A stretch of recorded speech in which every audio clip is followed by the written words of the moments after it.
Hi everyone, this is Group 1 from CAF2 Botany Section C, and for this video, we are going to do the Learning Activity Lesson 1 Performance Task together with the 3 questions. So number 1 question, discuss the steps in scientific method with concrete examples. So before I discuss the steps in scientific method, so what is scientific method? What is scientific method? Scientific method is defined as the method of research in which a problem is identified, relevant data are gathered, a hypothesis is formulated from this data, the hypothesis is empirically tested. So that is scientific method from 2005 or for 2005. So the first step in scientific method is making an observation. Write down what you're noticing. So this is what you observe outside world through senses such as feeling, hearing, seeing, and smelling. So for example, I saw a vegetable plant which grew slowly. So the vegetable plant is our example. Second, make a question or research. See if there's any existing information about your observation. So example, do vegetable plant grow bigger if fertilizer is applied? So that is the question to our example, which is the vegetable plant. Third is forming hypothesis. So you're gonna write down what you have think is going on. The theory might explain to your observation. So for example, I am thinking to the vegetable plant that fertilizer is applied to it, then it will grow bigger. Fourth, experiment or conducting an experiment. So, test your hypothesis by running an experiment, such as adding more internal links to a non-ranking page. So in this step, I will going to make a procedure to experiment. So, I will prepare the all needed materials and then follow the procedure I was prepared. So, example, the fertilizer, the vegetable plant, and a pot. Next, analyze and results. So this is to review the data from your experiment to draw a logical conclusion. So at this point, I am going to determine or interpret the results of the experiment. And last, the conclusion. So this is how we are going to do is to report the results of your study, whether hypothesis is correct or not. So at this point, this is the results of the overall based on our observation and experiment. So in my experiment, our hypothesis a while ago is if fertilizer is applied to vegetable plants, then they will grow bigger. So as the results done, it is correct. That's why I conclude that vegetable plant grow bigger if fertilizer is applied. So that is how we are going to do the scientific method with their concrete examples. Number 2, report on the fundamental tenets of scientific method with examples. We have 4 fundamental tenets of scientific method. First, source of information. Second, phenomena that can be studied. 3, constancy and universality. And 4, basis. First, source of information. This means that all accepted facts can be only derived after thorough consideration, documents, and carefully supervised trials. In other words, any allegations that priests, prophets, even scientists cannot be immediately believed until their claims are corroborated by precise testing that yields proof. For example, we have 3 sources of information: the primary, secondary, and tertiary sources. These divisions are based on the degree of originality and proximity to the source or origin of the information. Primary source examples: thesis, dissertation, research-based scientific journal articles, some government reports, conference, proceedings, original artwork, poems, photos, speeches, letters, memoranda, personal essays, diaries, interviews, and correspondence. Examples of secondary sources: textbooks, edited works, books, and articles that explain or evaluate research findings, histories, biographies, literary critique and interpretation, assessments of laws and regulations, and political analysis and commentary.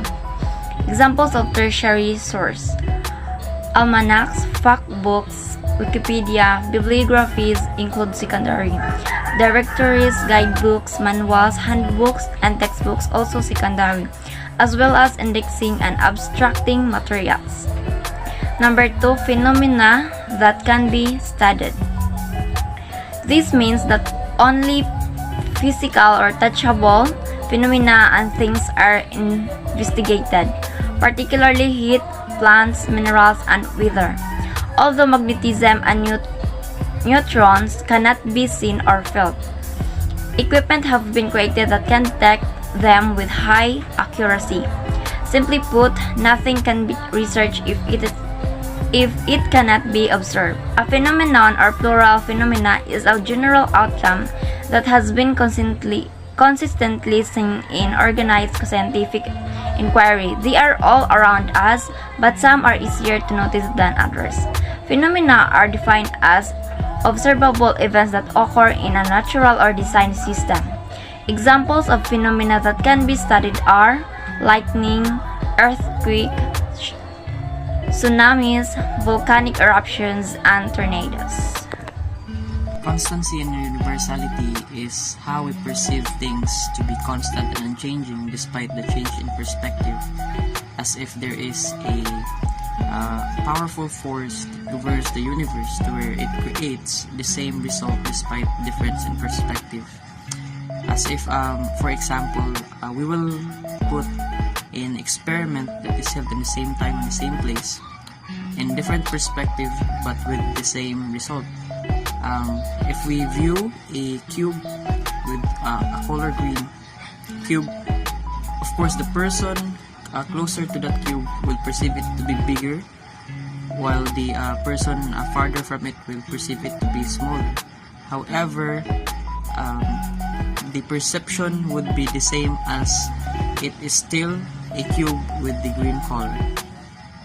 If ever the result would be different or would not be universal, therefore the observation would be false. And then lastly, we have the basis to where we will be skeptical, or in other words, to doubt. This is our ability to which we will prepare ourselves to be always ready for uncertainties. An example of this is that we have the vaccine and the a religious belief to where a person that has a vaccine was not able to fight the disease, and we also have this religious person who did not get the vaccine and still was not able to caught COVID. Now, in this perspective, we will doubt on how religious belief can be compared to the scientific method. However, this basis, or the tenets of scientific method, the basis also accepts practical reasoning, to where we will continue to doubt and to experience and to further experiment on the validity of any subject or topic. The pursuit of truth. Hello everyone, I am Elitero, so I'll be the one to discuss the clear comparison between scientific theory and scientific law. So what's the difference between scientific theory and scientific law? Well, a scientific theory is based on observation with evidence unproven but still testable. A theory is the explanation of a phenomenon. This means that there is a misconception that theories can turn into laws with enough studies. A description of the natural world that scientists have proven through rigorous testing. Theory only attempts to explain why something happened. As understood within the scientific community, a theory explains how nature behaves under a specific condition. Theory tends to be as abroad as their supporting scientific evidence will permit. These seek to serve as a definitive explanation of some aspect of the natural world. Like theories, scientific laws is the description of an observed phenomenon.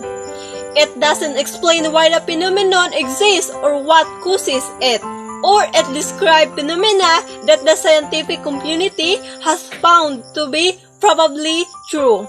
Generally, laws describe what will happen in a given situation as demonstrable by a mathematical equation, whereas theories describe how the phenomenon happens. Scientific laws develop from scientific discoveries and rigorously tested hypotheses, and new theories generally uphold and expand laws. Though neither is ever held to be unimpeachably true, scientific laws differ from the theories in that they tend to describe a narrower set of conditions. A scientific law might explain that two specific forces or between two changing substances in a chemical reaction, while theories are typically more expansive and they focus on how and why of natural phenomena. Both scientific laws and theories are considered as scientific fact. So that could be all for this video. Thank you for watching.